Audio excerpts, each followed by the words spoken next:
Hello and welcome to episode 10 of Some Like It Real. I'm Bryan. And I'm Veronica. And we're two cinephiles who love to talk movies. We have weekly episodes discussing the newest films, creating lists and drafts, and keeping you updated on the latest movie headlines and awards races. I cannot believe that we're at 10 episodes. We love all the comments and feedback we've gotten so far. As a reminder, please like, rate, and subscribe on the YouTube channel and your favorite podcast platforms, which helps more people find the show. And share it with any cinephiles in your life. And this episode will be a great one to start off with if you love new releases, because we're reviewing two movies out this weekend, Hoppers and The Bride, ! Absolutely. Yes, it will be a monster of an episode. But before we get into those reviews, let's go over some news. So the biggest headline in Hollywood is that Paramount has won the bid to buy Warner Brothers, beating out Netflix. Bryan, what do you make of this news and what it means for movie making going forward? This sucks. Sucks. The bottom line, it sucks. It's scary for the future of this industry. It's scary for all the properties that are at Warner Brothers. And, you know, in the last year alone, Warner Brothers has put out a lot of major heavy hitters. Of course, yes, they have the true front runners for Best Picture. But on top of that, too, they're one of the last remaining studios that lets filmmakers basically do the films that they want to make. I mean, one of the films that we're reviewing today is a Warner Brothers property, and, you know, we're not going to give away our thoughts on it right away, but that's a film that clearly Warner Brothers let the filmmaker swing for the fences, and Paramount doesn't do that anymore with really any of the films that they put out. If you look at the catalog that Paramount has put out these last few years, it's been a lot of mediocrity with the occasional good films sprinkled throughout. I guess like Top Gun Maverick, the Mission Impossible films, those are very few of the good Paramount films that we've gotten. Which even that existing IP, you know? Yes, exactly. But this is a very bleak story, and it doesn't look like it's going to go in any positive direction at all. Even if people are saying that we're not going to tarnish what Warner Bros. Has done and everything, you are, though. That's what you're going to do, unfortunately, and it's scary. Like, there's so much that I could go into about this whole thing, but bottom line is that it's a very scary situation. I'm terrified for the future of cinema and Hollywood and everything because of this story, and I really don't like the direction that it's going. So I'm sure you feel the same way, but what else do you have to add about the whole Paramount buying Warner Brothers story? Yeah, I've been trying to, read and listen to anything I can about this to try to really understand the situation. The only good thing about this story is that I feel like I'm on Succession when I talk about it, and I finally remember that show. But, that basically means that there are a lot of arrogant rich people involved who will gladly ruin all of our lives without a second thought. That's pretty much what this sums up as. From everything that I've can glean, it was sort of like, Netflix was in the running to do this. They had, it seemed like they were going to get this bid earlier, and it seems like that would sort of have had more of an effect on like the structure of Hollywood, but Paramount will sort of affect more so content. So like what it means by that is like Netflix, it raised concerns about what that was going to mean for theatrical and for physical media releases, and whether they would just sort of like gradually collapse like a large portion of film and TV so that they basically exist, only on Netflix servers. And so it would kind of fundamentally change movie-going, release schedules, all of that. And so that would essentially be a tech company, because even though Netflix is it's media, but it operates as more of a tech company, and that would be acquiring a media company, so that there would be a question like how they would exist within that structure. But Paramount is a media company acquiring a media company. So the structure is there, but that also creates redundancies, and it's also a huge conglomerate, so it gives them control over so much of the media that we'll be consuming, like, film, TV, news, so much. And Paramount is currently run by David Ellison, who has extremely close ties to the Trump administration. So you can imagine that, artistic integrity, independence, the kind of stuff that you're saying, that'll be thrown into question even more than it already is. What creators will be able to do and have the freedom to do. The ties to Trump also mean that it's more likely the deal is going to go through, since the regulatory permission from the government probably won't be a problem.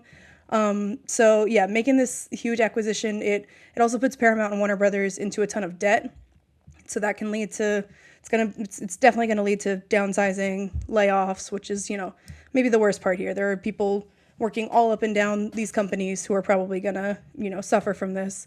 And they might be less inclined to take financial or creative risks because like they have to, break big on a lot of the projects that they're gonna do in order to kind of justify this acquisition. So, and ironically, now that Netflix is not having to pay this huge amount of money to acquire Warner Brothers, they have a lot of cash on hand. So, if Paramount overextended itself here and like this goes badly, Netflix could be poised to like dominate the industry even more so than they already do.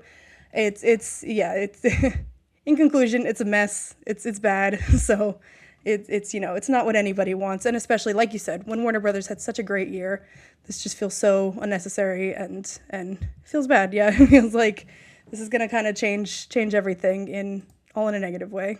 Yeah, there's just like nothing positive about this story at all. Like there's no positive outcome to this entire thing, and they're really gonna fumble the bag if this all goes through and everything. And I'm hoping that some miracle happens and then Warner Bros. Doesn't end up losing themselves to Paramount. I hope that doesn't happen, but it just doesn't seem like that's going to be the case. But I'm hoping to be wrong. I know that a while back when it was announced that Netflix was originally going to acquire Warner Bros., we were all scared and everything, but this seems like an even scarier outcome for the studio and everything. Yeah, and you think of, like you said, all the big Warner Brothers and movies in recent years. HBO is, I mean, like that's, the sort of peak of prestige TV, then all these shows and brands and everything that people love. And it's just all of that is kind of under question going forward. And HBO has been bought over a lot in the last, decade or so. So I think like people are there are just, tired of the turnover and creates a lot of uncertainty. And that's, that's never good for creative filmmaking. Right. And everything. Yeah. A mess. It's such a mess. And you know what else is messy? Award season. Yes. Since we last discussed the Oscar races, we've had the BAFTAs, the PGAs, and the Actor Awards, formerly known as the SAG Awards. Some of the wins made predicting Oscar races really difficult. Before we get into the highlights, though, there was an unfortunate incident at the BAFTAs. Yeah, so one of the movies being honored at the BAFTAs is this British film called I Swear, which has not been released yet in the U.S. And so that's about a man with Tourette's and disabilities, and he's an activist in that space. So the person that the film is based on was there in the audience. And while Michael B. Jordan and Delroy Lindo were presenting an award, I believe, they were up on stage, this man, and again, he has this form of Tourette's that leads him to yell, especially expletives and sort of anything that sort of like an intrusive thought thing. If something pops into his head that is, particularly socially unacceptable, he sort of can't help it from coming out. And so as Delroy and Michael were on stage, he yelled the N-word, and that was audible to them on stage, to people in the audience, picked up on the mic for the broadcast, as we can get into. And, Delroy and Michael just, they were so poised, they just sort of had to continue. They didn't necessarily know the source of it, I would imagine. And so, it's a really unfortunate situation.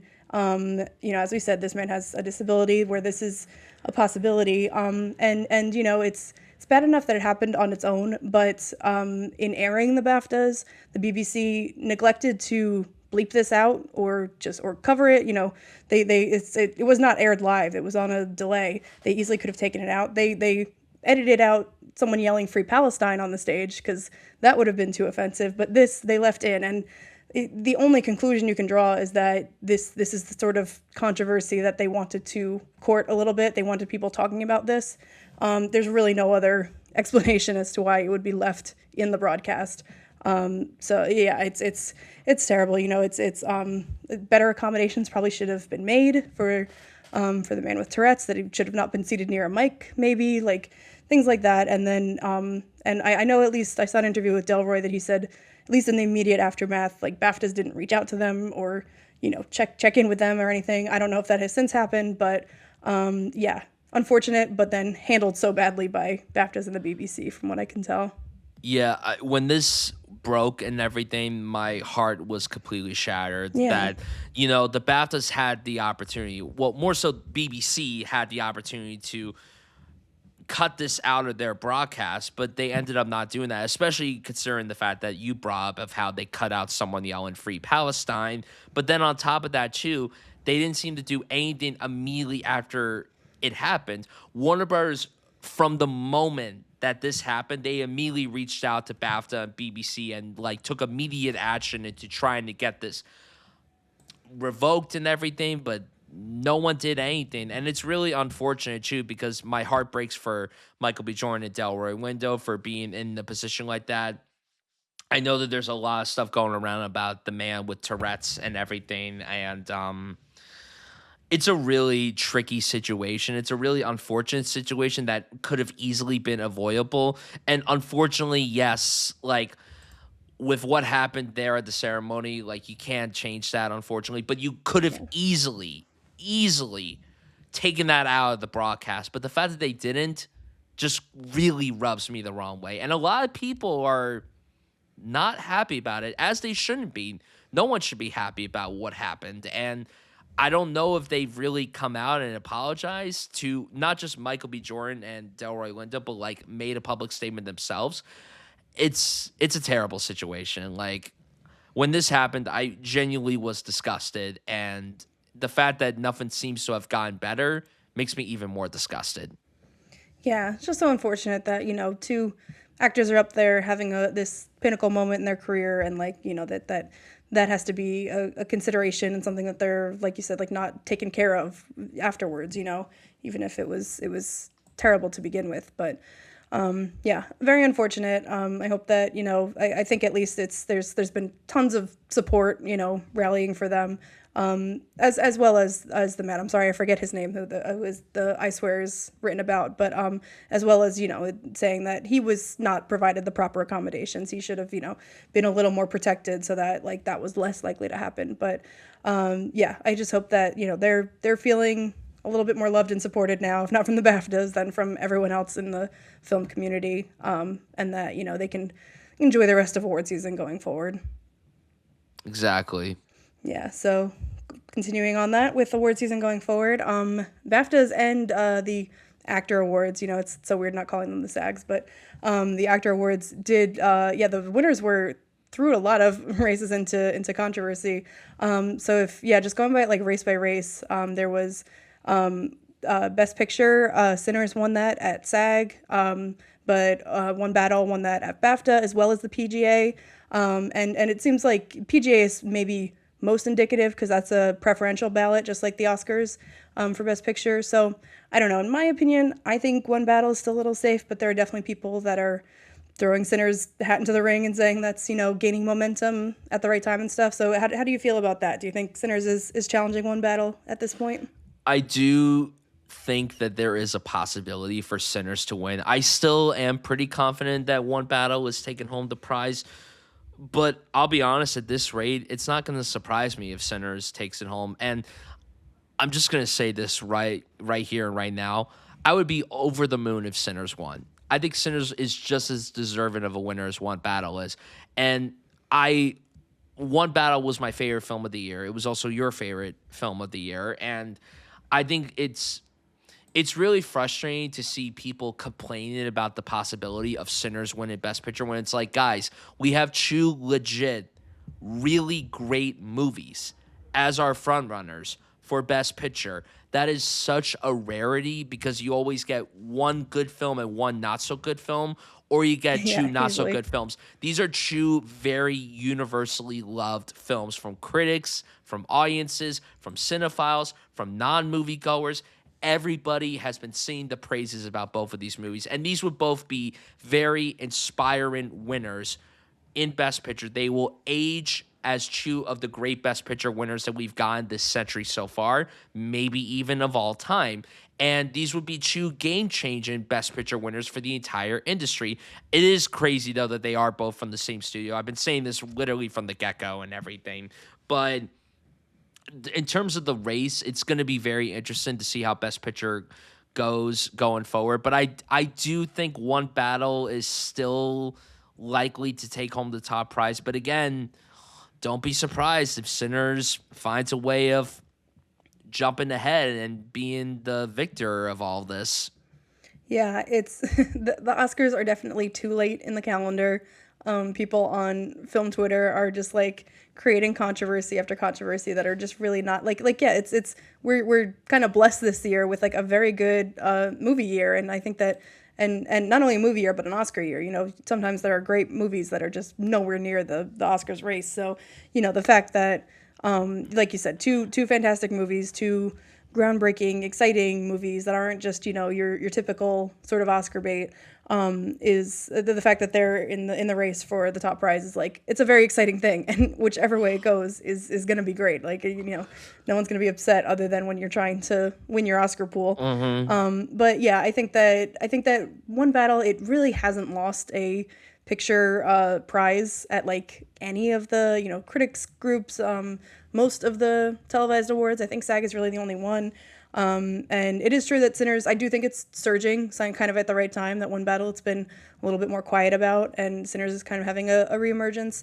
So depending on how that affects, voting going into it, if that changed any minds, that could be a factor. But I have not made my official predictions for anything yet. We don't record that for a few more days, but I would still probably give it to One Battle. I agree. I agree. But the acting races, though, are Acting huge is question marks. Except yeah. for actress, it's Jessie Buckley's Actress done and to dusted. lose at this rate. Yeah, they're making up the trophy as we speak. Yeah, but actor is so at BAFTAs it went to Robert Aramayo, who is from the lead actor from the movie I Swear, and I think that was a real shock. He beat pretty much everyone who was. I have to remember if everyone who was Oscar nominated was also in that category. There might have been one or two changes, but and then Michael B. Jordan at SAG, who I don't think has won any of the other major prizes. So this one is so up in the air. I think Timothy was favored for a while, but he didn't win these two big awards. SAG he won last year, so it would have been a little tough to pull off two in a row. But yeah, this one is I don't know where I'm gonna go with this. What are you thinking? He could still win the Oscar, and I don't think it's bad if anyone still has him as their pick to win Yeah. Best Actor. But it's now a race. Like it's really now a race between him, Michael B. Jordan, and Wagner Moura. Like I think do so, think yeah. that it's going to be one of those three that wins the Oscar. I mean, listen, I would love if Ethan Hawke just came in and surprised everybody and took the Oscar. Nothing would make me happier, to be honest. Or even Leo. I think Leo would be very deserving as well. But like, I don't know. I just think the Marty Supreme hype is kind of dead. I think Marty Supreme could honestly end up not winning anything at the Oscars. Like Timothy is really the only shot it has to win an Oscar Yeah. because there's no way it's winning anything else. And you know what? If it doesn't win anything else, I gotta be honest. This might be a bit of a hot take. I loved Marty Supreme when I saw it, but I've had no desire of watching it again, which is weird because the other Safdie movies I've watched multiple times, but this one I just don't really have any inkling to watch again, which is kind of crazy. But yeah, I think that I don't know. I really don't know how actor's gonna go, and I mean, you say that actor is chaotic. Talk about supporting an actress. That's just as chaotic Yes. as lead actor is. I mean, like at the BAFTAs, it was Wumi Masaku. At SAG, it was Amy Madigan, who also won the Critics' Choice a while back. At the Golden Globes, it was Tiana Taylor. Who knows what's going to happen with this one at this rate? Same thing. I think probably a three-person race. I kind Like- of think that the sentimental value women are canceling each other out, and the other three, it could be anybody's. Like, could we live in a world where Amy Madigan wins an Oscar for this performance, where they give it to a straight up horror performance and a legit supporting performance too? Like it would be great if she did win because, no disrespect to the winner of last year's supporting actress category as well as supporting actor, they gave it to two leads. This time, like all the supporting nominees in both categories are legit supporting performances. So it's going to be very exciting in that regard. But like, it's tough. It's Yeah. really, really tough. And they're so interesting to compare, like where they fit into each of their movies. Like Tiana Taylor opens the movie. She's, the firecracker that like kicks everything off, and then she's sort of hanging over the rest of the movie when she's not there. And then Amy Madigan's the opposite. Is the opposite. She closes the movie. Exactly. Yeah, she closes out the movie. She's kind of the last thing that you're thinking of, and then Wumi Masaka throughout the whole movie a little bit more, but threaded in and out. She's sort of, is involved with lots of different characters or plot developments. And so it's like they're completely different, functions within their movies, which is really interesting. And obviously they have their own, history with the Oscars. They have their own, I think they're all fantastic performances. Again, I'm not going to be upset with any outcome here. Just a matter of trying to predict correctly.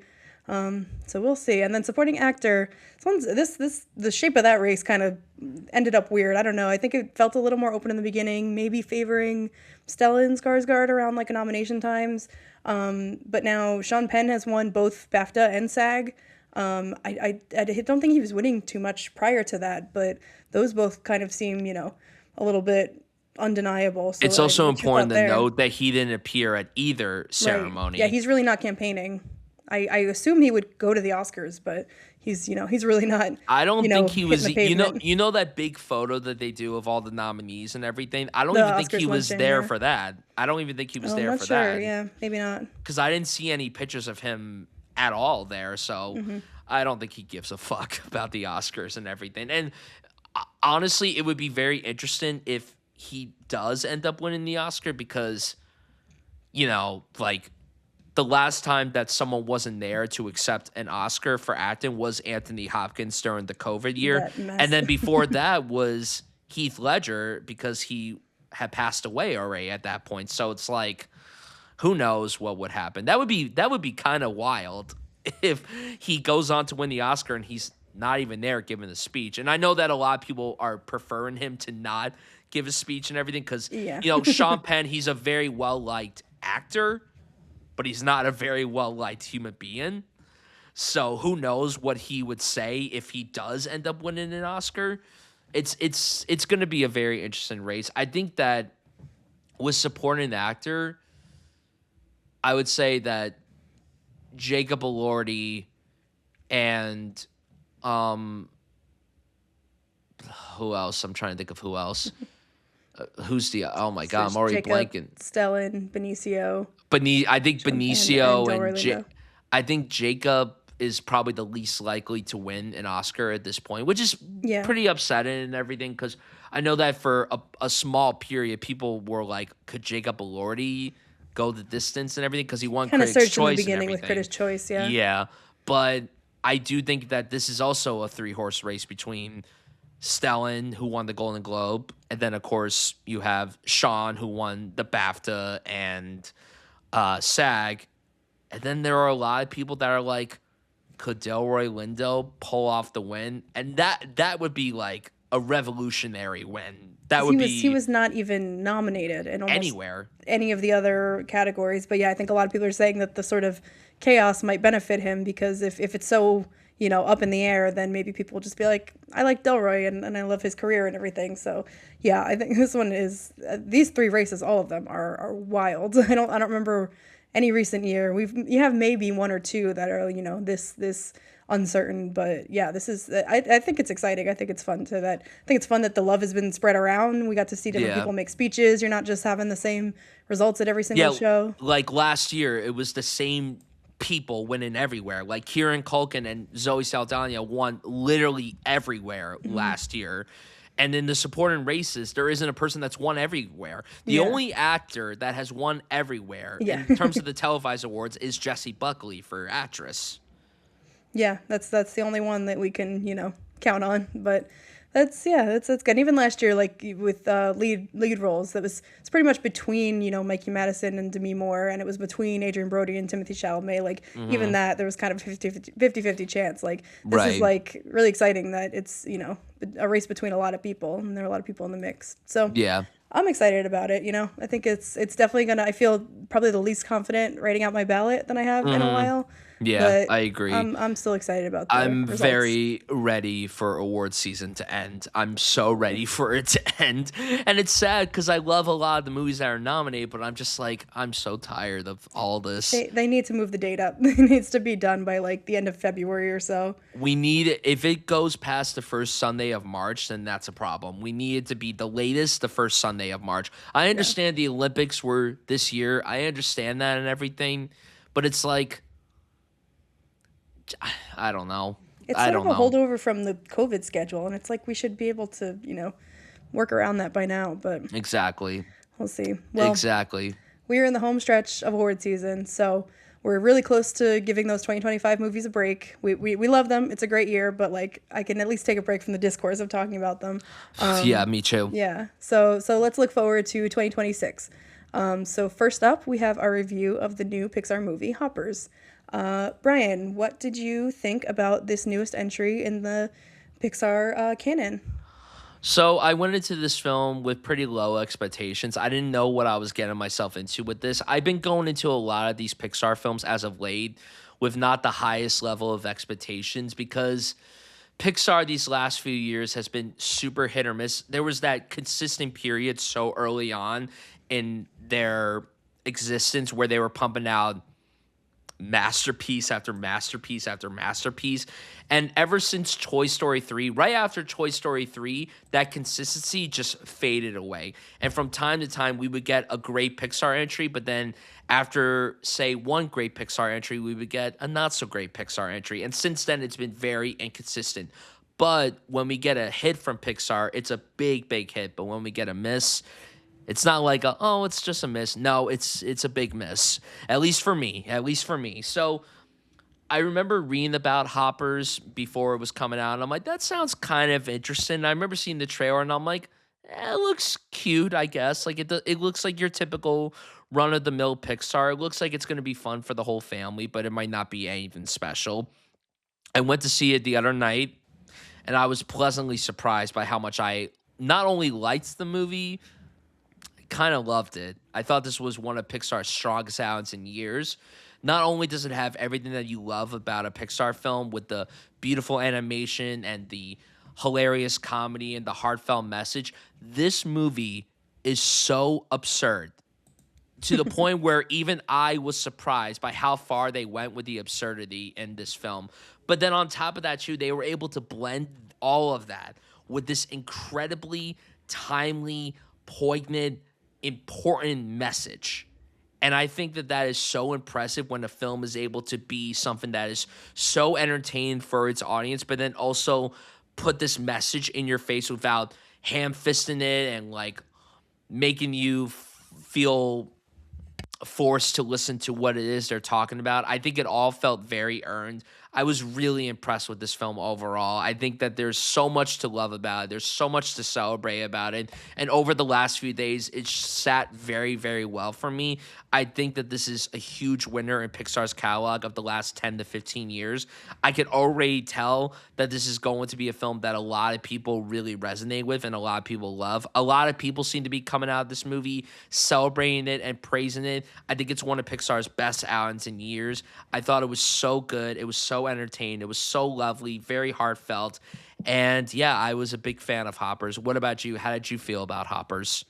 Awesome. Yeah, I echo a lot of what you said. I think that going into it, I don't know about high expectations, but I was a little excited for it because I will say that my boyfriend and I got very pulled into the lizard meme, the whole like him hitting the button saying lizard, lizard, lizard. We were just sending that back and forth all day long.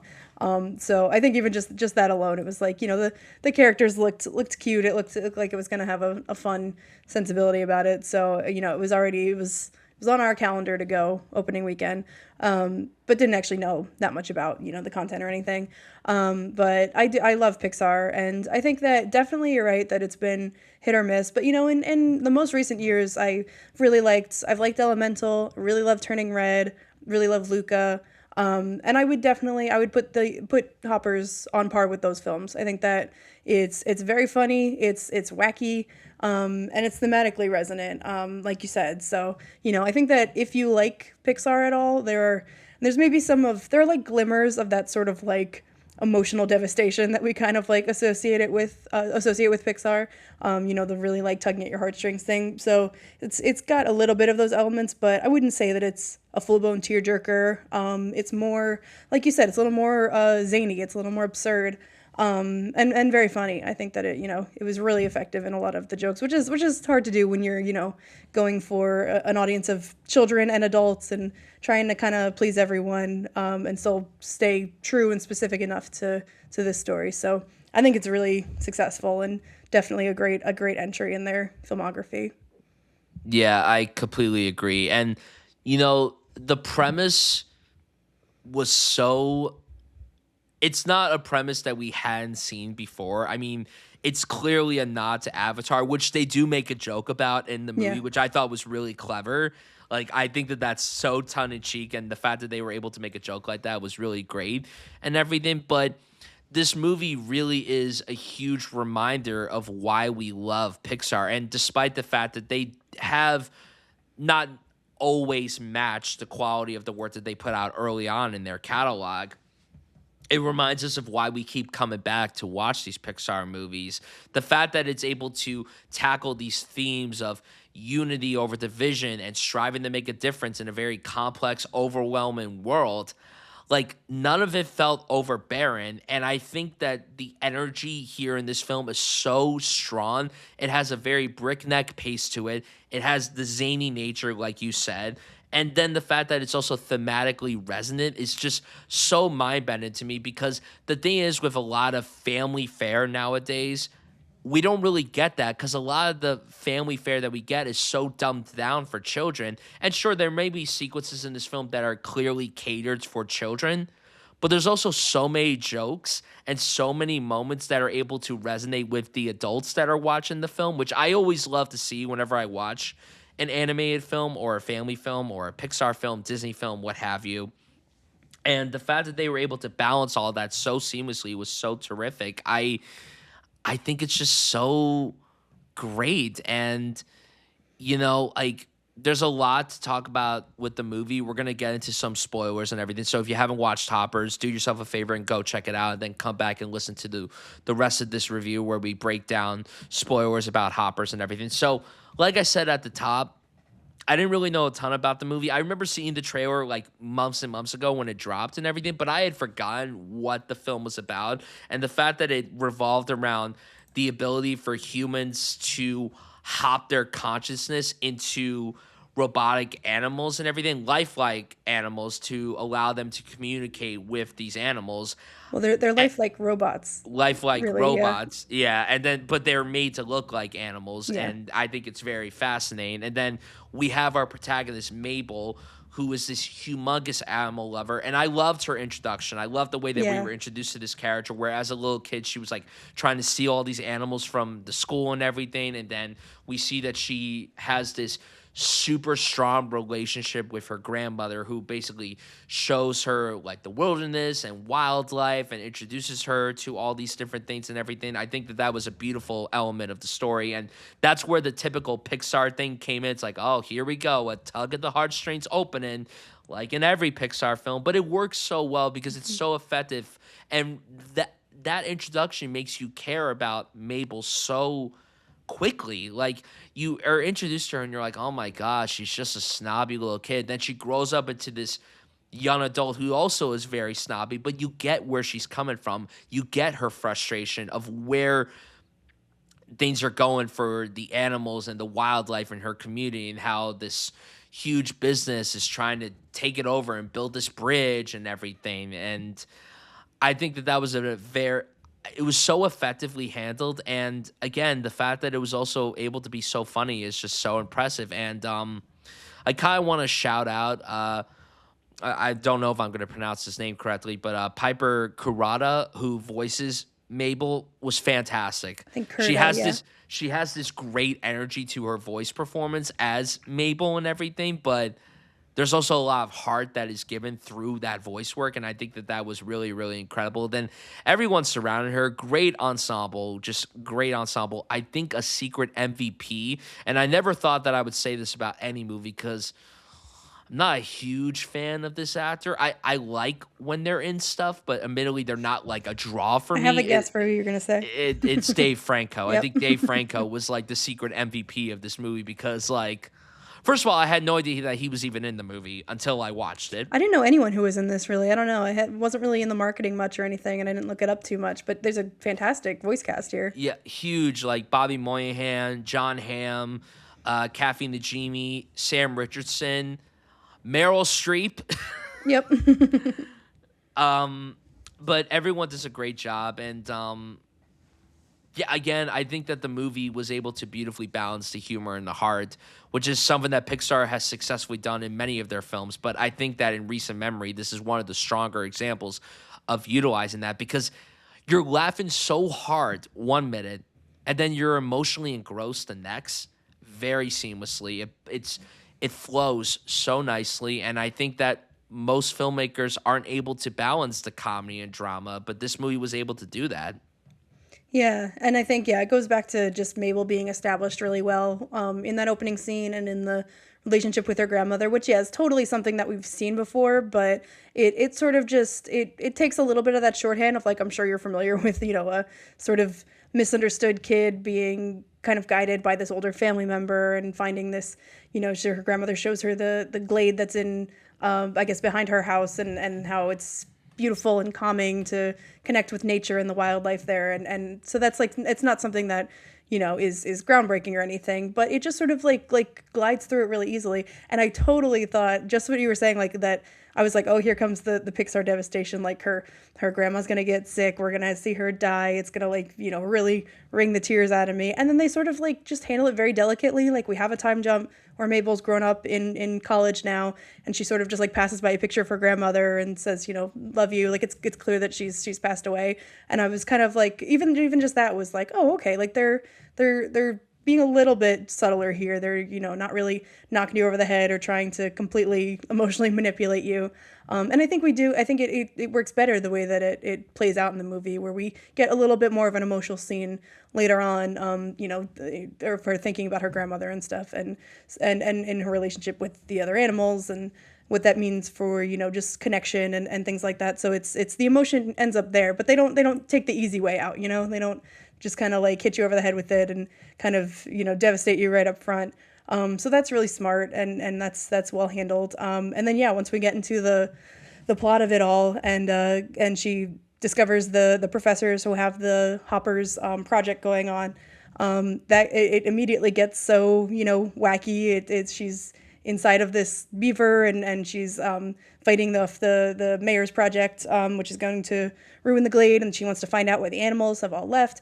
And so, it's all of that. It can sound a little convoluted, but I think it has a light touch. There's a lot of plot going on, but nothing really seems too confusing. You don't really get bogged down in a lot of the details or anything. I think there may be points at the end when I was like, wait, so this person is hopping into that? And it was a little bit, I was kind of just like, I trust that this all works out. I wasn't necessarily tracking it extremely closely, but I think that it manages that. And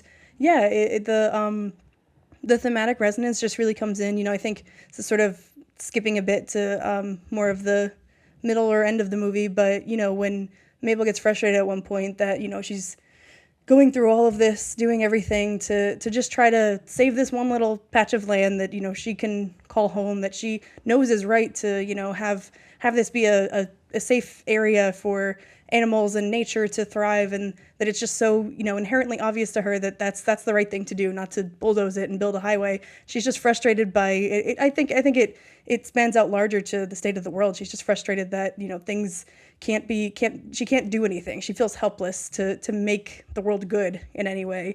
And I think that's just something that we can all relate to, whether you're a child, whether you're any age. That's something that's just really resonant in today's day and age, but it's pretty universal. Exactly. Yeah. It feels very like fascinating that we have this movie right now with where the world is at right now. And I obviously I'm sure that wasn't planned on anyone's part. It was just an interesting coincidence. But this feels like a perfect movie for what's going on in the world right now. But I also feel like that in 20 years' time, maybe this film will age. I think unfortunately it scarily has well. been and will continue to be relevant. Yeah. Yeah, exactly, exactly. I think it's going to age really well, and I think that this is a film that's going to resonate with a lot of people going forward. And there have been some Pixar films that have come out recently to where it's like, oh, I don't really see anyone talking about this in maybe like 5 to 10 years time. I think this one is still going to be talked about in many years to come. Like if you look at the Pixar films of the 2020s, I mean, you brought up a few of them before. I think Soul is one that's aged really well. Luca, I think, has aged really well. Turning Red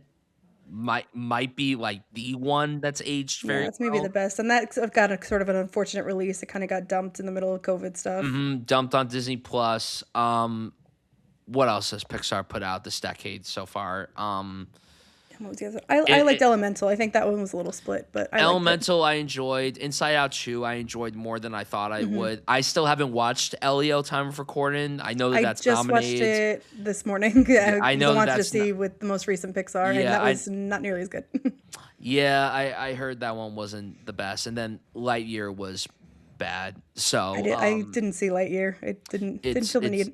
it's pretty bad. It's pretty bad. And Toy Story 5, we talked about it a few weeks ago. Toy Story 5 looks very promising, but no, this one I think is just going to age very strongly. And like despite the fact that, and we've been talking so much about like the very emotionally resonant topics that are discussed in the movie, let's just further talk about how hilarious this movie is. It's funny. Yeah, it's really good. Shout out, first of all, the lizard. That's my fucking guy. I love that little guy so much. There's a particular image. It's actually my banner on Letterboxd where this one beaver is just talking. Then you see him in the back just like waving and everything. It's so funny. Then obviously there's that sequence in the car when they all hop into the car of the mayor and everything. Jerry and everything. Voiced brilliantly by John Hamm. I think John Hamm playing this kind of character is like his bread and butter at this So rate. perfect, yeah. And he's a guy that could literally play any character and always excel at playing like a genuine good guy, but then also a genuine scumbag. And he's kind of both in this movie. He yes, goes on a journey. He goes on quite a journey and everything. And he also loses a lot of clothing throughout the movie too. But I loved that whole dynamic between him and Mabel, and especially early on in the movie. Like I liked that particular like montage where it just showed them talking over one another, then it kept cutting back and forth between various moments, and then they did it again later on in the movie. A nice full circle moment. But this movie is so funny. There's so many moments that really made me laugh, and the fact that we're in spoiler territory, we could talk about this too. Her crushing Meryl Streep's character. I don't think I was that shocked since the scene in Nirvana with in the bus. I don't want to spoil that movie in this review, but it was like the same reaction of like, oh my god. It was so funny. Yeah, it was just, and that's what I mean. Where this movie's just sort of like light on its feet. Like you didn't expect like for a main character to like accidentally murder like another character, but it just kind of goes with it and in a really funny way that her son, the caterpillar or whatever, seems so devastated, and then he just uses that as a way to usurp power. Like that was just so wild and out of nowhere. And friggin' Dave Franco being the villain, just The like human version of him. Yeah. he honestly, I was really just pleasantly surprised. I love Dave Franco. I'm happy to see or hear him in anything. I like him too. I used to be very cold on him because I thought he was just trying to replicate what his brother did and everything, like early on when he started acting and everything. But he's in a lot of good stuff, so I can't really complain and everything. And it's so funny too, and this is a very random tidbit. When the movie was over and I opened up my phone on Instagram, I'm not joking, the first thing that I saw on my Instagram feed was the scene from 21 Jump Street where he's like, I don't want to go to jail. It rhymes with grape. Yeah, I guess he can be in that mode a little bit, where he's a little bit, over the top and stuff. But it totally makes sense. To a handsome guy like me in jail. It's like, okay, settle down, Dave Franco, settle down. Yeah, But no, it he's totally works for playing an evil caterpillar in the body absolutely of a robot mayor trying to take over the town and kill everybody. Like it a definitely applies to caterpillar go turned broad. butterfly turned fake human. Yeah. It's very impressive work. It's very impressive work. I Yeah, also I like the other the colleague of Dr. Sam. Like how like mhm. stoic she always looked. She looks like that one girl from Turning Red, the one friend of May May who had like Yeah. no emotion. Do you know who I'm talking about? Yeah, yeah. Yeah, she just It's just reminded me so much very of that dry, character. yeah. Very dry. And I just liked her expression where they're like, this turns into this. Like Dr. Sam enunciated that, but then the character's name was Nisha. She was just like, Mhm. this turns into this. It's like Yeah, they were emote it up a bit. that trio of professors was like they had a good dynamic going Yeah, and one of them everything. was Sam With Richardson, Sam who I Richardson, always yeah. love. I always love him. I recognized his voice right away, yeah. And I think also, I think a major shout out, and I don't know if you were gonna bring this up. mhm. Bobby Moynihan was wonderful in this. That yeah, the King George, the king of the beavers, he definitely gets like probably the most comedic stuff to do, but then that Hmm. also like, he has the closest relationship with Mabel, and so that leads to a lot of the emotion later on. But yeah, Bobby Moynihan was just great. The extended like Game of Thrones references essentially as like the paw of the king and the the council of the animals and everything like that Hmm. was again, that's something that's like maybe it's a little bit more for the adults. Kids won't necessarily understand the reference, but like it's it's funny no matter what. It's just sort of Yeah, like a universal thing. I think I absolutely. will shout out as like a scene stealer, Vanessa Bayer as Diane the shark. It was just her This is a like great using. time to be a Vanessa Bayer fan because Oh not God, only love did she her. crush it in this, she's currently killing it on Scrubs right now. She's a Oh, scene I didn't know she was stealer on on that. that right now as an HR rep and everything. Like, if you love Vanessa Bayer for what she did on SNL and then all the various movies and TV shows that she's been in since, like, this is a perfect time to be a fan of her. And her role in this is very small. I was just gonna say she uses kind of like an HR or customer service voice as she's like preparing the mayor that she's about to murder him. Yeah, It's and so well like done. and like if you watch like clips of what she's doing on Scrubs right now, it's like neck and neck. Like the character of the shark that she plays in this is a literal mirror of her character on Scrubs right now. Like it's like a perfect like pairing of the two and everything. Funny. I really liked her show. I Love That For You. That was on a few years ago. But yeah, she's brilliant always. Yeah, Meryl Streep as that insect queen, briefly on screen. That was so funny. Yeah, I think that this like we said, we sort of kicked it off with the thematic resonance and everything, but it exists alongside all of this goofiness, like pretty effortlessly. I think it really works overall. But it is also like one of those movies where like I get very sensitive whenever I watch a movie where something bad happens to animals and everything. And like, Mm-hmm. like when we see the animals like from the human's perspective, where obviously you can't see like their a mouth and everything, and then Yes, they they just look so make the much noises. cuter. It makes me it literally makes my heart so sad. Like just like seeing like George and all the other beavers, like things happen to them. I'm just like, no, I don't want to see this. This is too much for me. I can't stop it. Stop.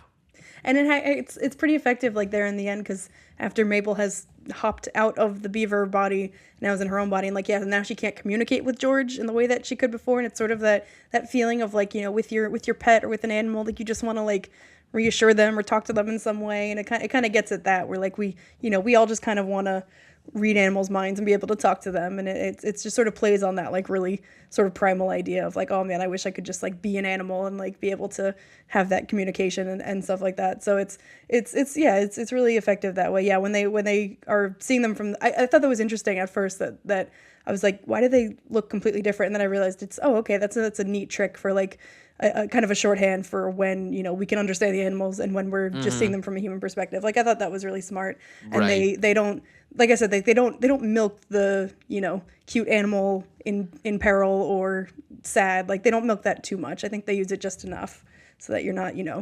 it's an easy rewatch. It's not like, oh god, I've got to go through that scene where the beavers hurt or something. Like Hmm. it's very smart about it. Yeah. I agree. There's just so much to love about the movie. It's obviously not perfect and everything. I can't really think of any major flaws on the top of my head. Can you think of any problems you had with the movie? No, I mean, like I said, at the end it gets a little convoluted, but in a way, I think that is, it's not detrimental at all. I was like, this is, Yeah. it's a little chaotic, but it's fine.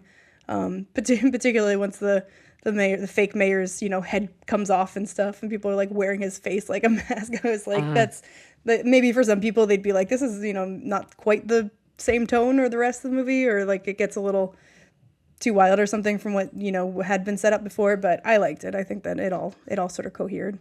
Yeah, I definitely agree. It does get a little chaotic and a little all over the place towards the third act of the film. And I think that the ending felt a little rushed. I thought everything just happened and then the movie was over. I'm like, oh, that's it? Okay. But I overall, I really liked them. And I did you stay for the credits? Did you stay through the credits? Yeah, I watched I liked the little post credits segment that they had with the old man, and then they were bringing in the shopping list that he had his written grocery down. list. Yeah, I liked that. That was a funny little Yeah. full And circle and moment and everything. and going off the ending there, yeah, I was forgetting about like the towards the end of it. I liked the going back to the thematic resonance, like the idea of the sort of forest fire that starts to happen, and Yeah, that I think that was really kind of important to see, because the idea that sort of the animal world and the human world are fighting over this plot of land, and it's like that can cause to something that is going to destroy all of the land, all of the forest and the city and everything like that. And obviously it's solved like well enough, and sort of eventually brings everyone together. But I thought that was really important to see too, that like all of this fighting over these kind of trivial things it can lead to destruction for everybody. And again, that's happening alongside like the mayor's face flying around different characters. yeah. It was just really well done. Yeah, absolutely. I'm just learning right now that the girl who voices Mabel, Piper Curta, she was the oldest daughter in May December. Oh, really? Oh, yeah, I didn't know that. I didn't know She's very that good in until that about too. 20 seconds ago. There you go. The more you know. Yeah. Any other final thoughts? I can't really think of any on the top of my head. I think that we went through pretty much everything. I think that this is a really great film that people of all ages will enjoy. This isn't one of those animated films where it's clearly catered just for the children. There's enough entertainment for the children, but there's also enough entertainment for the adults.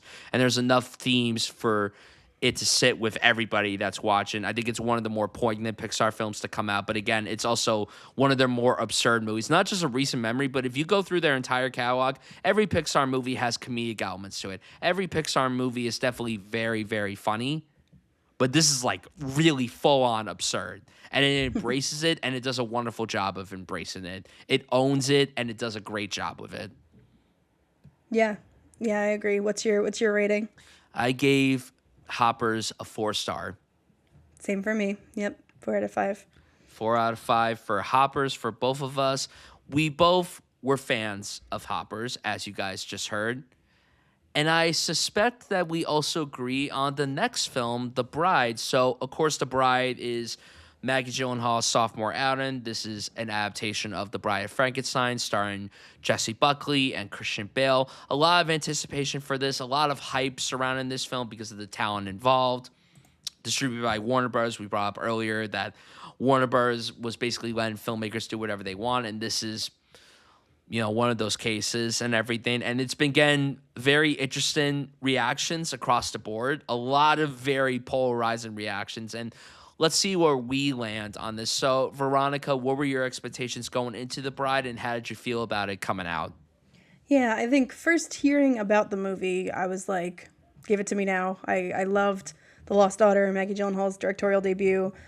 Jesse Buckley was in that, so I was happy for them to team up again. I love Christian Bale, always happy to do that. And Frank, it's definitely Frankenstein fever. Like we have Guillermo del Toro's last year, and even think like Poor Things is sort of along the same line of a female inspired take on the Frankenstein tale. So yeah, I was definitely like, oh, totally like a old fashioned monster movie or however this is gonna play out. Love these actors. Happy to see Maggie Gyllenhaal and what she does for another movie. So just hearing about it on paper, I was all in. I think maybe the first trailer or so, I was like, okay, like, maybe not quite what I expected. And definitely seemed a little in your face. And I was like, that could be good, that could be bad. Seems like it's a big swing, but I definitely want to like it. And then I think maybe first 2 weeks or so that before it was actually out, like critics reviews were starting to come in, and I think the tone was pretty sour. Like it was pretty much like this did not work. And so you can't. I tried not to. I didn't read anything. Didn't get into any deep analysis or anything. But that was the general reaction. So I think going into it, I would say expectations were lowered for me, and I was like, this might not be the masterpiece that I might have thought when I first heard about it, but I really want to like it. I was definitely thinking it could be sort of a Wuthering Heights situation where, if you have a lot of relationship to the text material, or, if you have a certain idea of how this should look, like you might be disappointed. But I was like, I don't have any particular, expectations around this or anything. Like, let me just get swept away by the story.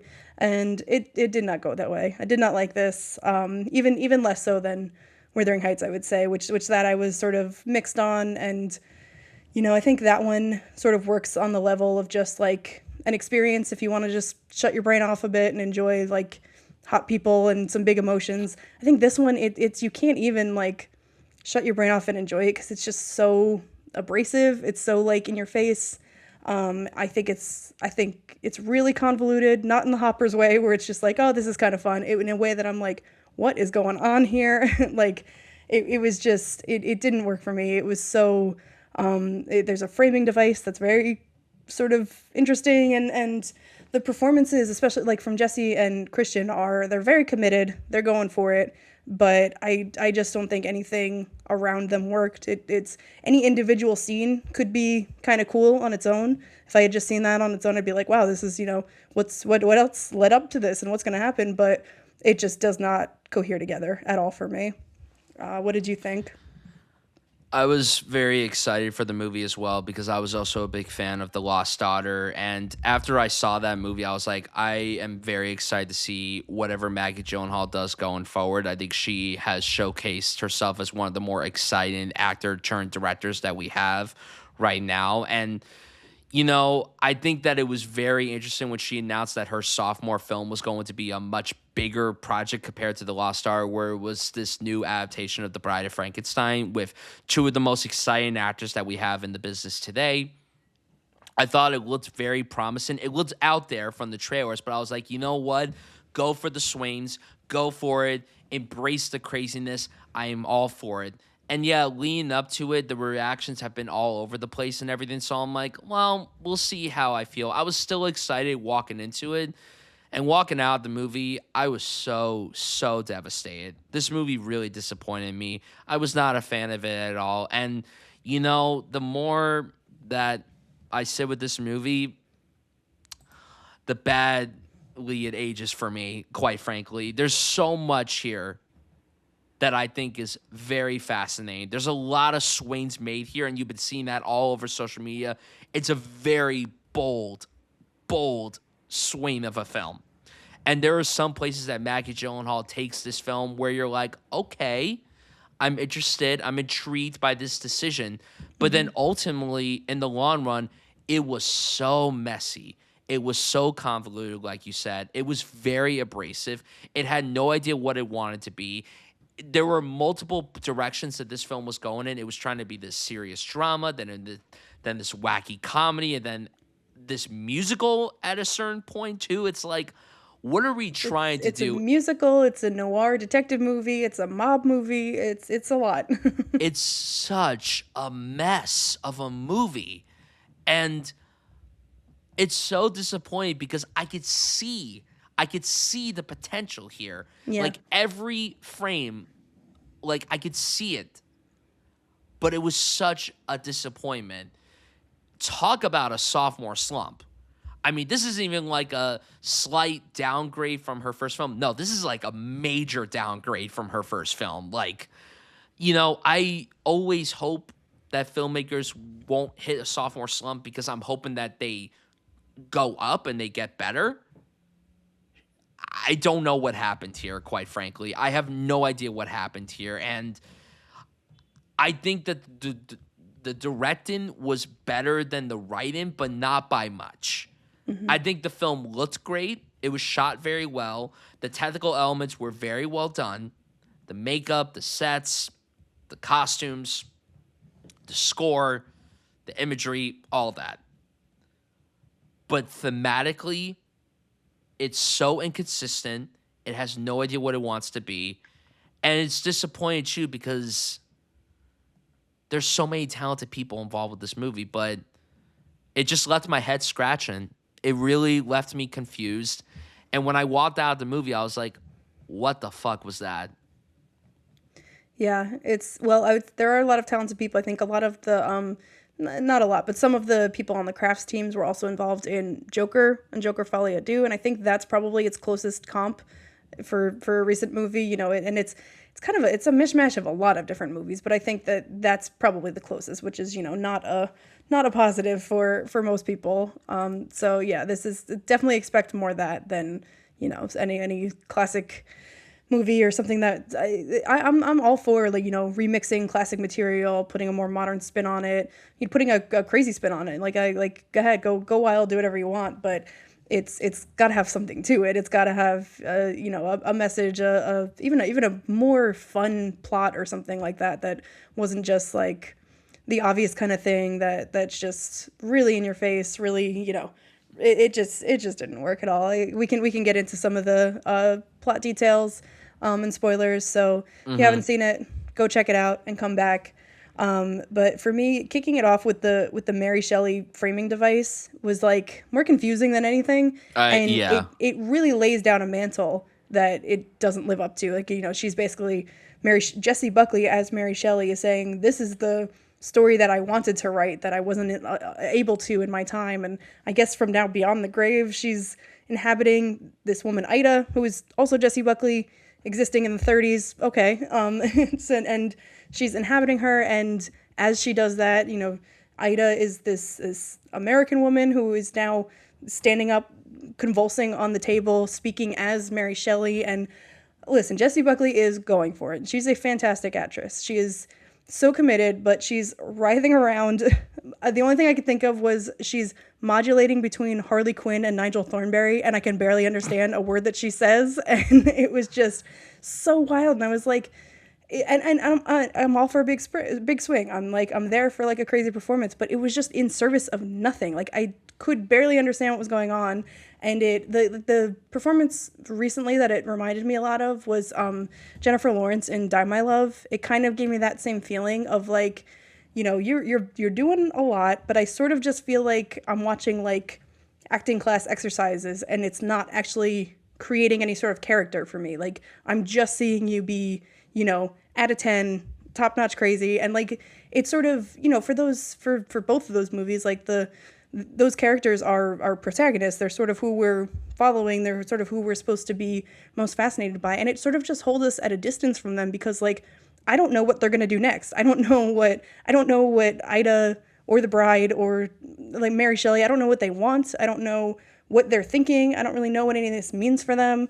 All of that was just so unclear. And it just, it's hard to say she gives a bad performance. I just think that the writing like doesn't support her at all.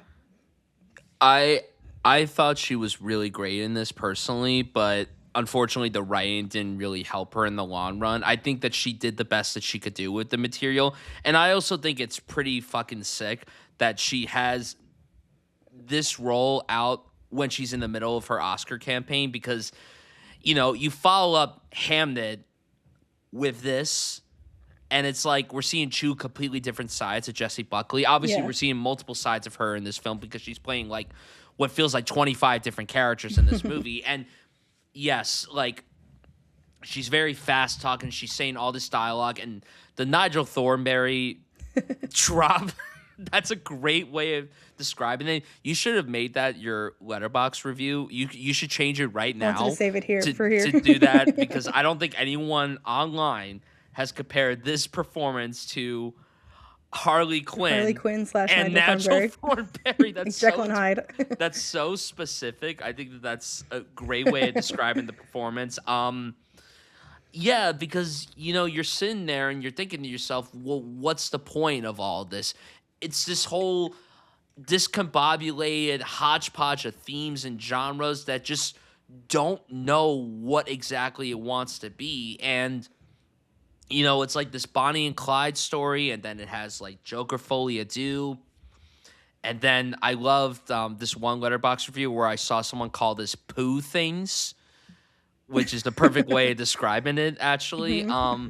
And it's just sad too because I think it's awesome that Maggie Gyllenhaal is like, you know what? I'm not gonna do a regular run of the mill drama as my follow up. I'm gonna do a Bride of Frankenstein movie. I'm going to make it wild. I'm going to make it out there. I'm gonna make sit people and think about it, whether you like it or not. And it's just like, what was she even trying to do here? Like, what Yeah. what happened to Maggie Gyllenhaal in between The Lost Daughter and this? Well, I mean, I get it that it's, yeah, she's going for something totally different. So maybe this just isn't in her wheelhouse, and maybe I'm not even sure if I'm hoping that she made the movie she wanted to make. I'm not sure that maybe studio notes were involved in terms of I mean what you get is a pretty kind of out there movie, but I don't know, maybe there was some notes there that sort of got in the way. But we can get into it in a bit, but just some of the themes of like quote unquote feminism were like completely lost and messy for me. But first, so how did you feel about Christian Bale? Because I think that I maybe if I had to pick, I think he's maybe my favorite performance in it. Especially in the beginning when he's got a little more like pathos. He's a little bit subtler, and I mean, who can't relate to going to the movies to cure their anxiety? Like, definitely relatable king. But it also his subtler sort of approach is kind of that's juxtaposed with Jesse being so at a 10. And I think that he also like sort of like ratcheted up really suddenly at times, and there were lots of like towards the end of the movie I was like, it's been 5 minutes, I when is someone Yeah. gonna yell unexpectedly, or when is someone gonna get shot? Like it was one of the Yeah. two, and he That, does that a lot where it's yeah, I all of a mean sudden he's screaming. he brings his Christian Bale isms throughout that performance, certainly. Like the quieter moments are definitely more interesting to see. But then it's when he screams from the top of his lungs, it's like, yep, that's the Christian Bale that we Yeah. all know and And I'm like, everything. I don't know if that's a failure of his acting, if that's the directing, if that's the editing. Like, it almost felt like it was just sort of like jumbled together in a way that was not very coherent. And I think it was really touching, the scenes of him, watching the old Hollywood musicals as sort of comfort. And like that's well done. And Jake Gyllenhaal is really good as the movie star. Would But have would like have I liked said, more of Jake in this movie. definitely It's also a reminder that he needs to do a movie musical stat. for Like sure. he has to do. I mean, we did a movie musical draft last week on the pod, and we were talking about how Oscar Isaac needs to do a movie musical again. Jake Gyllenhaal in general needs to do a movie musical, and this movie for essentially the 5 minutes he was on screen, it reminds us that, oh hey, the dude could hold a note and he could sing very beautifully. So yeah. But to answer your question about Christian Bale, Hmm.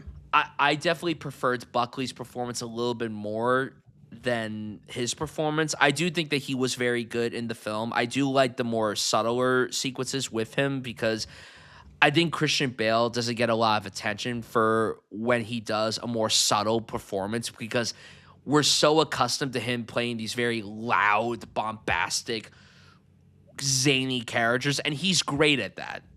But I think that when he tones it back and plays someone with a little more subtlety, he really excels in that, and that's an underrated element of his acting abilities.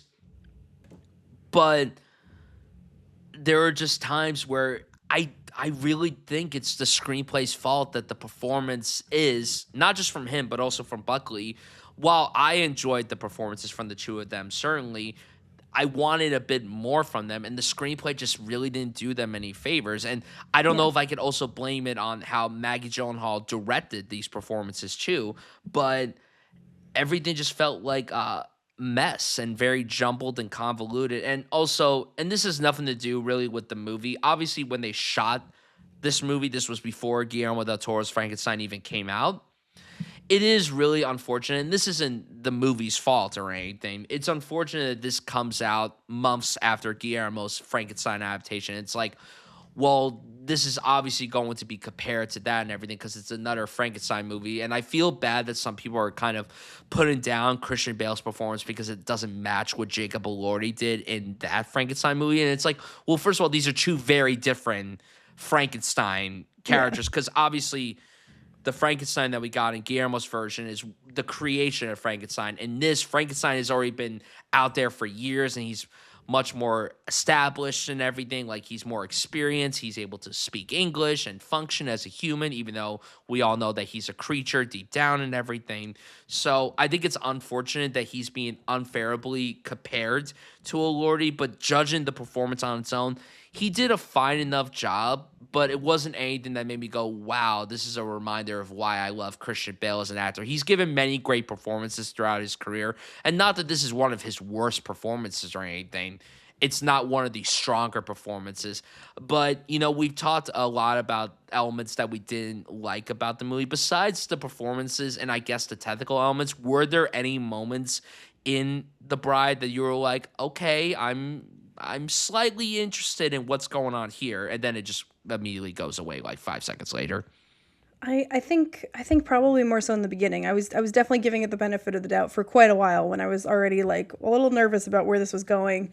And yeah, I'm trying to think. Like there was like I said, I think I was most excited by the Frankenstein character in the first act and like him, you know, him going to the movies, his sort of plea to Annette Bening's character and just because that's kind of the last time I feel like it felt like a real grounded emotion, like coming from a real sort of person, and so when it gets beyond that, sort of once they go on the run and everything, then it just kind of is a series of, you know, mishaps and kind of random plot elements that just didn't work for me there. And I think that, you know, we can I mentioned Annette Bening's character. I think that Annette Bening and then Peter Sarsgaard and Penelope Cruz and their sort of, you know, plot line as detectives who were trying to find them, I think just none of that worked for me because I think they had to be like a little bit campier or something, or it sort of felt like Peter Sarsgaard and Penelope Cruz were maybe going for a little bit of that like quippy, you know, detective snappy dialogue thing. Peter Sarsgaard was like phoning it in the whole time, and I usually like him as an actor, but like here it just felt like he was just there just because it's like, well, my wife is directing the movie, so I don't really have much of a choice.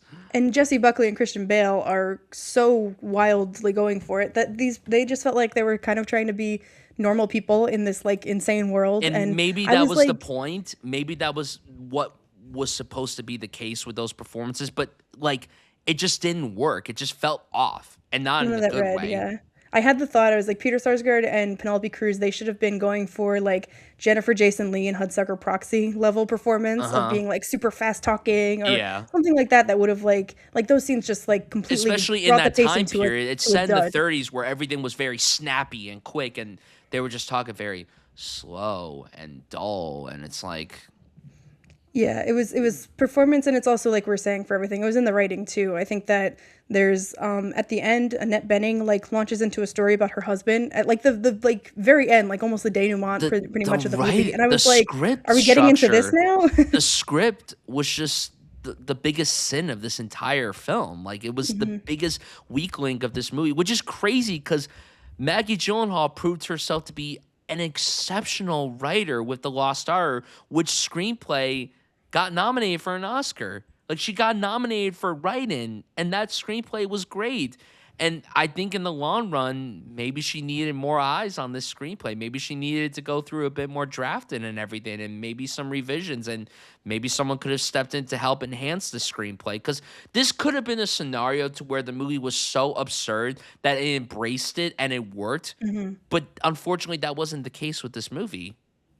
Yeah, it had to go one direction or the other. It needs to be a little more, even a little more conventional. I probably would have preferred than like this weird in the middle thing that we got, or just be more absurd. But it didn't really go for either. And yeah, with Peter Sarsgaard and Penelope Cruz, like Sarsgaard, his character has this tie to Ida, which it's heavily implied the first time he sees her. But then again, they sort of wait till the ending of the movie to explain that, to get into any of the exposition, and then it's just like an exposition dump. Like there's no finesse to that at all. Hmm. And then Penelope Cruz's character, I just like really struggled with, because I thought maybe she was a little bit fun at first, and she's making jokes about being a lady detective and in this in this man's world and everything, and Yeah. it could have been a little tongue in cheek, or it could have been something, but it just lands with a thud. It's really like her character trait is, I am a woman. Like there's just nothing more to it. And then that sort of carries over into the weird girl power feminism thing that they're going for with the bride, and it was just so messy, so incoherent, and she's she suffers a lot of at the hands of misogyny and male violence and things. She's assaulted several times in the movie, and so it's like she's definitely her rage is more than justified. We clearly understand where that's coming from, but it's like, again, to what end? Like what is the she sort of, again, in the Joker comparison, she sort of incites these like copycat revolutionaries who are now painting their face like the bride and Hmm. taking to the streets for committing violence or acts or whatever, and Yeah. just none of that is thought out. I'm like, what are we are we rooting for her? Like, she's really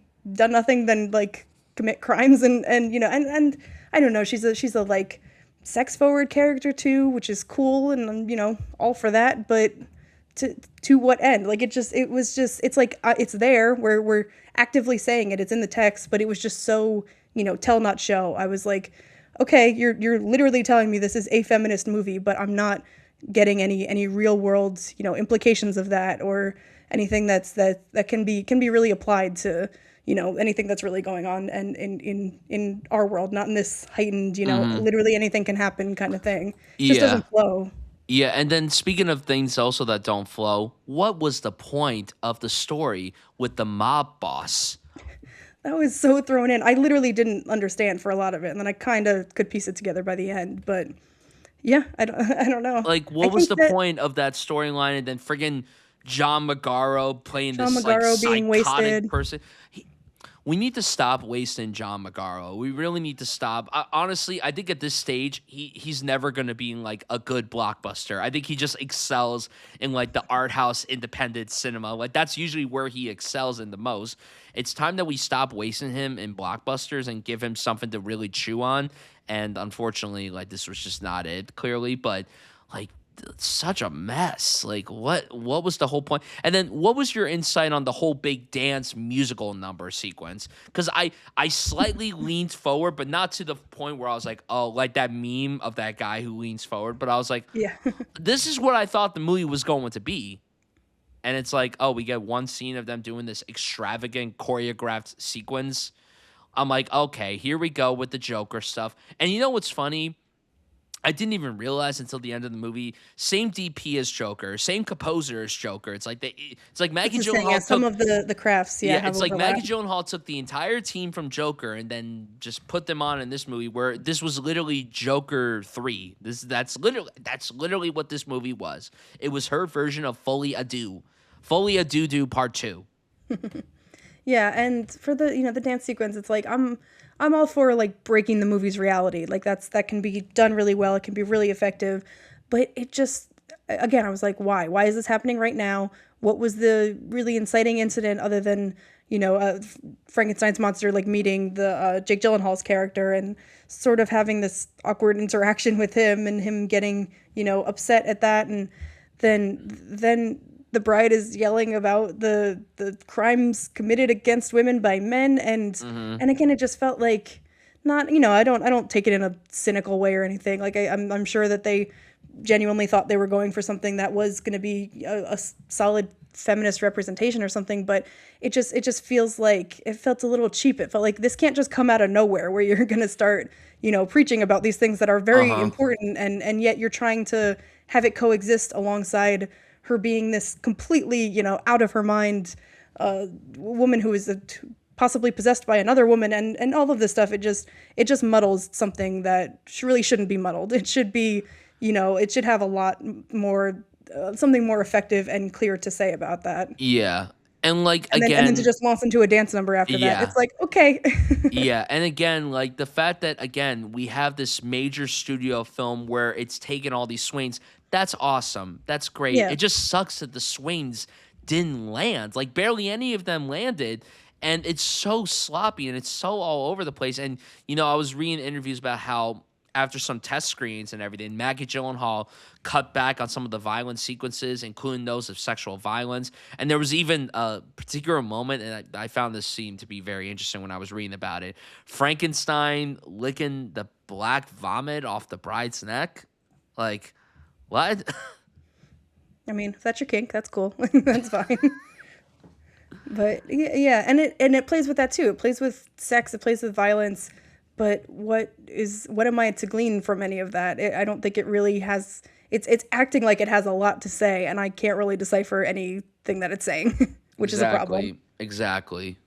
Like at least like compared it to Wuthering Heights, at least that I don't think it's trying to say anything. I think it's trying to say like, smooth brain, just enjoy like this, gorgeous looking place and these gorgeous people. This one is like being like, are you getting it? Are you getting it? I'm like, you're not saying anything for me to get. Anything that goes beyond, what would I mean, you said well-behaved it. women rarely make history. Like that's not really. You It doesn't said really it. apply here. You said it at the top. This is just such an abrasive film with what it's trying to say, and it's like so like in your face. And like we just talked about Hoppers and how its depiction of its themes aren't in your face and trying to force them down your throat. Maggie Gyllenhaal is like trying to force you to react to this, and it's like it's not working, Queen. I'm sorry. Like it's just not sticking the landing. And listen. Whatever she does going forward, I will be there. I'm excited to see what she does going forward. Hopefully, again, she has a better project on her hands. Maybe she should just direct. Maybe she should just direct someone else's material. But even then, it's like, who knows how the outcome of that's going to be. I really do think that she bit off way more than she could chew. Yeah. And hey, I admire the ambition. I think it's great that we have something like this out from a major studio like Warner Brothers. It's just really disappointing that it didn't stick the landing because all the ingredients were there. There's so many talented people involved with this film. It looked promising from the trailers and everything, and it was just one colossal disappointment. Yeah, it needed more focus. Whether pull out the whole Mary Shelley framing device or pull out the mob storyline. And then beef up some of the other things that so that the characters can feel a little more real and the themes can shine through a little bit more. Like there were definitely ways to fix this. And I don't know, I'm curious to see, like, her first movie was much more of a straight adaptation of a book, and obviously that was very successful. This is something that's a little more ambitious and trying to put together all of these different versions of Frankenstein and the Bride. And so maybe this sort of thing just isn't what I would like to see her doing, but it definitely, it doesn't turn me off of her and her movies going forward or any of the performances in it. Like they're definitely not any of my favorite performances from any of these actors, but I think everyone was doing the best that they could, and we'll see what Maggie does moving forward. But Yeah. The Lost Daughter still gives me enough goodwill that I want to check out her next film no matter what. I agree. I completely agree. For my final thought is just that when that final needle drop hit, I said no. I said, oh my God, I heard the chains rattling from Monster Mash, and I said, just absolutely not. I was like, I don't have time for this anymore. My eyes rolled so far back. I was just like, really? This is what we're doing? Yep. Embarrassing work, truly. So, what are you going to rate The Bride? Exclamation point. I gave this one a 2 out of 5 stars. So, what about for you? I also gave it a 2 out of 5, but I gotta be honest, it might teeter to a 1.5. It really might go low for me. I'm like, it's really not sitting well with me. It's really not sitting well with me. And honestly, I hate to say it, I'm starting to think that Wuthering Heights might be a bit of a better movie. I definitely think Wuthering Heights is better. how I felt about that. I wasn't very high on that movie either, but like, I don't know. I don't know. Yeah, some of my goodwill towards it just comes from the idea that, like, I'm glad they took a swing, and I would rather see a big ambitious mess than a movie that doesn't really go for anything. So, I'm not mad that it exists. I think if some people find, things to love about it, then that's understandable. There are, especially like we were saying, like I think she's still a good director. I think there are a lot of individual scenes that hang together pretty well. It's just Yeah, about making it into a larger story that didn't work at all. So, I want exactly. to see her direct a musical. I love those sequences. I want to see Jessie Buckley play some sort of possessed character again. I think she was very good at that, even if it had really no bearing on the overall effectiveness of the movie. So it's there are some elements here, they just didn't come together. Exactly. So Those are our thoughts on The Bride and Hoppers. Let us know what you guys end up seeing and let us know your thoughts on these movies because there's certainly a lot to break down with both of these movies, especially The Bride. The Bride is a very interesting case for sure. And I think that come the end of the year, it's definitely going to go down as like one of the big like WTF movies that we had this year because it's like a lot of potential, but a lot of it was wasted.